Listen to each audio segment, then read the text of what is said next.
I dated a kid that I didn't really know, and he just asked me to go out with him, and he caught me at probably the perfect time to ask me because I was kind of insecure about my body and everything else. So I just agreed to go out with him.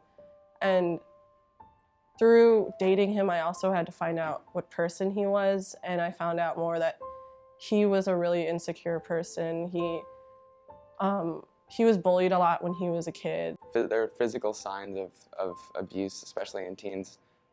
But I think at an age where you're around your friends all the time and you don't really have much shelter, it's very obvious to see when someone's personality has drastically changed. You can see their schoolwork completely. You can see a drop in grade. You can see lessening in the quality of work, and you can see, especially if you're close with the person, you can definitely see a decrease in their happiness and their ability to interact with people.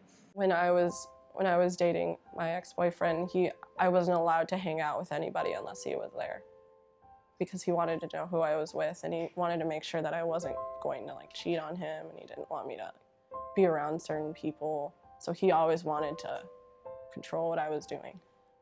I think that many teens are uninformed of the signs of abuse. I personally haven't encountered many programs where people are told about what abuse really is at a young age.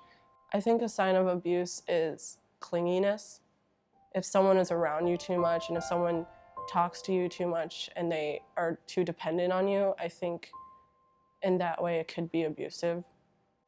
I think many teen victims are afraid to report their abuse because they feel that reporting their abuse would just upset their partner further. When I realized that he was this kind of shaky person, that he was a druggie and he was really insecure, I knew that that wasn't the person that I wanted to be with.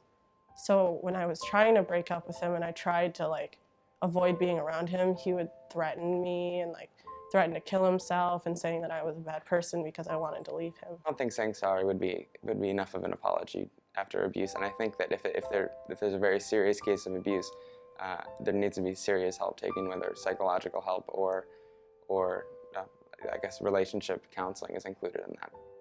I personally had to go to an inpatient program at a hospital.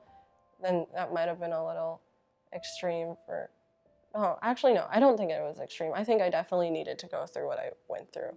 And I know I had my counselor at school that helped me coax through it, and if I didn't have her, I don't know how I would have gotten through this whole thing. So there were a lot of easy, accessible places for me. There's not much awareness going around, especially within the teen community. There's definitely an adult community of abuse advocates, or advocates against abuse, I should say.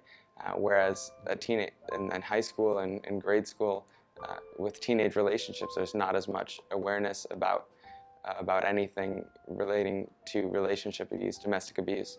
I don't hate myself like I did before. I don't do any types of self-harm. I know how to cope with the problems that I have, and in a relationship standpoint, I know when somebody's being clingy. I know how to put these boundaries between me and another person so that I don't have to go through anything like that again.